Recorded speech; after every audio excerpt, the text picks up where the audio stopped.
Eh, Pak, tolong perkenalkan nama dulu biar netizen tahu Bapak sebenarnya aktivis kesehatan. Nama lengkap siapa, Pak?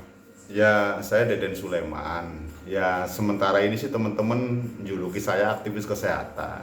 Mungkin karena sering menyoroti atau memberikan kritik atau memberikan masukan kepada pemerintah dalam dunia kesehatan. Kalau kami sendiri sih sebenarnya hanya masyarakat biasa yang melaksanakan fungsi sosial turut peduli dalam pembangunan Kabupaten Brebes khususnya bidang kesehatan.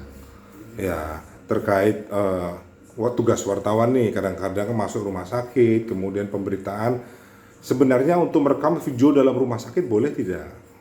Ya yang jelas rumah sakit itu kan tempat khusus, tempat khusus yang di dalamnya ada hak pasien yang harus dilindungi. Namun demikian, apabila menyangkut dengan profil-profil rumah sakit, kemudian yang tidak menyangkut dengan kode etik kesehatan maupun kenyamanan pasien, ya tidak apa-apa. Toh memang kembali kepada tujuan pemberitaan. Kalau memang tujuan pemberitaan itu untuk kebaikan dan memang apalagi di situ ada aduan, ada kebijakan rumah sakit yang dilanggar, kenapa tidak?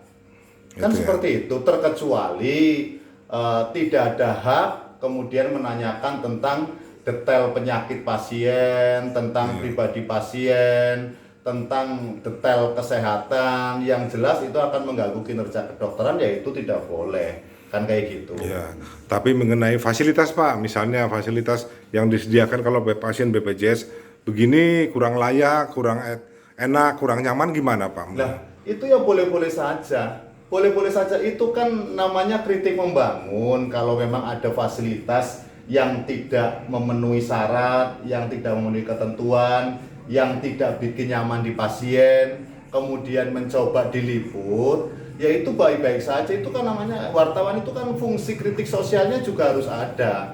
Kritik membangun juga ada, karena gitu. Dan itu ya sangat kami anjurkan sepanjang itu berniat untuk kebaikan. Apalagi sampai-sampai ada pengaduan dan keluh kesah pasien.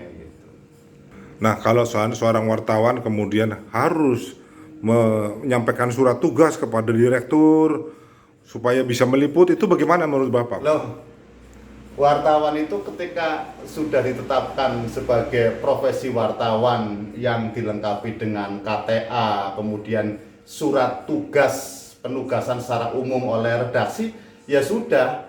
Karena wartawan itu setahu saya bekerja itu dilindungi oleh undang-undang, Iya. bukan di bawah oleh ketentuan lembaga maupun institusi. Lah sekarang kalau setiap wartawan meliput misalnya klinik, kemudian harus mendapatkan izin tertulis dari pemilik klinik atau direktur rumah sakit, kemudian harus punya surat tugas spesifik untuk istilahnya meliput secara spesifik oleh redaksi, ya jelas ketika ada insidental yang bersifat darurat itu tidak bisa diliput. Beda kecuali bikin liputan khusus yang berkaitan dengan di luar kejadian. Contoh bikin company profil misalnya loh. Lah itu kan butuh waktu yang panjang. Iya. Kayak gitu. Tapi kalau memang itu sebuah momentum, sebuah peristiwa, ya itu tidak perlu, cukup seorang wartawan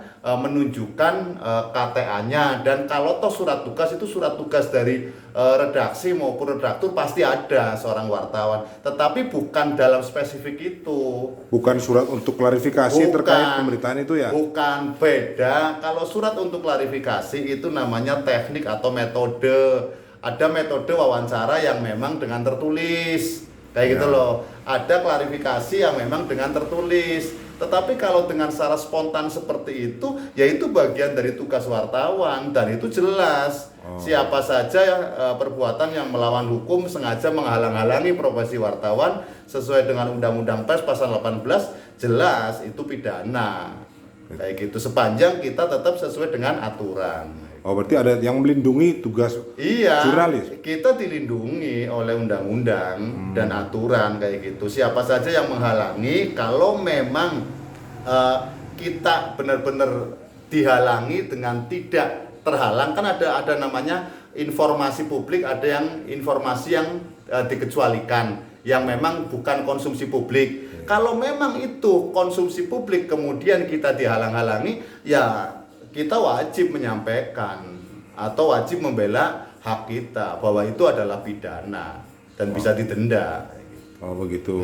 Nah kalau mereka ngotot bahwasannya ini tidak boleh karena ada pelanggaran terhadap Undang-Undang Telekomunikasi, itu bagaimana? Nah, Dan Undang-Undang Praktek Kedokteran. betul, yang tadi saya katakan. Lah, yang kita liput itu mengenai praktek kedokteran, apa keluh kesah tentang fasilitas rumah sakit yang tidak berkaitan dengan praktek kedokteran. Itu kan beda. Lah misalnya kita meliput tentang jaminan pembiayaannya, kayak gitu loh, yang ada trouble di situ. Lah kita meliput tentang pelayanan administrasinya, kita meliput tentang keuangannya, bukan meliput tentang kinerja kedokteran yang seolah-olah kita masuk ke intervensi tentang jenis penyakit, mekanisme kedokteran. Ya jelas itu sah-sah saja. Wong kita itu informasi publik kok.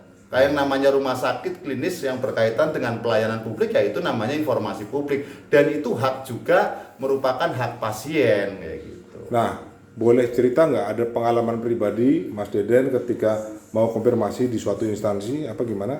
Ya ada, contoh misalnya pernah kami di BUMN, ya kemudian dia mengatakan bahwa ini adalah hajat negara, ini adalah program negara, dan ini tidak bisa diliput atau diambil gambar, video dan lain sebagainya. Ya saya sampaikan saja kayak gitu loh.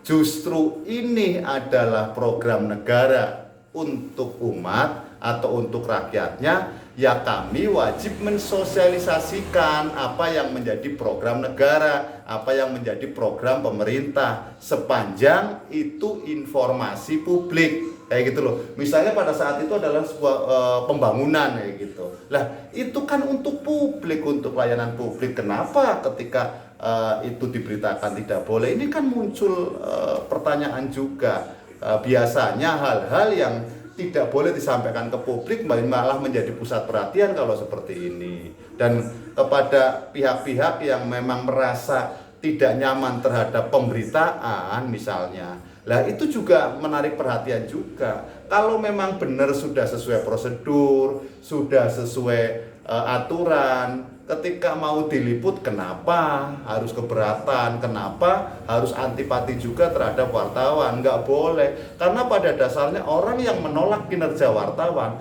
itu juga dalam hidupnya selalu butuh wartawan. Buktinya apa? Dia selalu ingin mendapatkan informasi kok. Nggak boleh begitu. Itu ya kalau memang wartawan merasa kerjanya terhalang-halangi dengan perbuatan melawan hukum, tidak apa-apa, kita gugat saja kayak gitu untuk memberikan pelajaran sekaligus edukasi kepada para pimpinan maupun direktur lembaga maupun perusahaan bahwa itu tidak boleh antipati terhadap wartawan. Itu mungkin karena belum ketemu pimpinannya Pak, itu baru hanya seorang humas. Ya. Nah, kadang-kadang perilaku humas menurut Bapak itu harusnya bagaimana? Adakah ilmu khusus kehumasan yang bisa menghargai kinerja wartawan atau jurnalis atau media massa? Apalagi profesi humas ya, atau ada yang menggunakan bidang, ada yang seksi kehumasan dan lain sebagainya. Namanya saja humas, ya hubungan masyarakat atau public relation. Lah namanya saja sudah jelas bagaimana dia bisa terhubung dengan komponen masyarakat. Wartawan itu bagian dari masyarakat. Lah dia tugasnya mensinergikan antar komponen-komponen dengan tetap mengedepankan visi misi perusahaan yang dia geluti ataupun bidang yang dia kerjakan dengan masyarakat. Ya masyarakat itu ya komponen masyarakat, wartawan termasuk komponen masyarakat lah. Kalau dia menolak kinerja wartawan, ya tidak bisa berfungsi juga terhadap humas. Apalagi humas di situ ada unsur promkes misalnya, promosi kesehatan. Ya justru dia harus merangkul wartawan. Kalau memang ada hal-hal yang tidak benar, sampaikan saja. baik-baik. Kita bisa sampaikan baik-baik, tidak harus melarang seperti itu seolah-olah wartawan itu dibendung kemudian dengan pagar yang begitu tinggi dan merupakan ada fobia ketakutan terhadap wartawan. Itu nggak boleh juga. Nggak boleh ya. Itu nggak boleh. Tinggal menjawab sesuai dengan pertanyaan. Nah, dia pertanyaan apa? Toh, kita juga berhak tidak menjawab kok. Kalau memang ada pertanyaan-pertanyaan yang cenderung menggiring atau ada indikasi digoreng misalnya, kita juga bisa diam kok. Bisa tidak menjawab kayak gitu loh. Kenapa harus ditolak dengan begitu rupa? Sampaikan saja, Mas, untuk pertanyaan itu mohon maaf kami tidak bisa menjawab dan itu bukan kapasitas saya, nanti nunggu pimpinan saja. Kan bisa ngobrol baik-baik. Tidak harus dilarang seperti itu. Tidak harus dilarang. Tidak harus Bahkan dilarang. ada kejadian begini, kameranya dibuka harus dihapus. Loh. Ya. Padahal itu yang kita ambil di gambar dalam itu kejadian nyata. Jadi keluarga pasien mengeluhkan. Nah, Gitu loh. lah ini kan negara hukum. Kalau memang dia tidak suka terhadap profesi wartawan, kemudian dibikin tidak nyaman dan dianggap kemudian nanti akan mengganggu reputasi, padahal dia itu benar. Ya ini negara hukum, ya tinggal dilaporkan saja wartawannya. Kenapa harus sampai misalnya direbut HP-nya, misalnya diambil kartunya, kemudian ada pemaksaan untuk dihapus. Loh, unsur undang-undang IT-nya itu kan bila nyebar Biar bila atau nyebar, bila ya. dipublikasikan. Ketika masih tersimpan di seperti itu, kita belum masuk ke unsur itu. Lah kalau dia nggak nyaman, ini negara hukum, sampaikan saja laporan baik-baik. Ini wartawannya ini. Kan wartawan kan kita punya hak juga ketika wartawan mau wawancarai kita tanya, Mas dari mana KTA-nya, ya KTA-nya artinya identitas ya gitulah. Ini tujuannya apabila kita memang tidak puas terhadap kerja wartawan, walaupun tolak ukurnya bukan puas dan tidak puas, tetapi di situ ada pelanggaran hukum, ya kita tinggal laporkan lah. Tetapi kan kita harus menerima kehadiran wartawan sebagai satu informan yang akan memberikan edukasi kepada publik kayak gitu. Oke.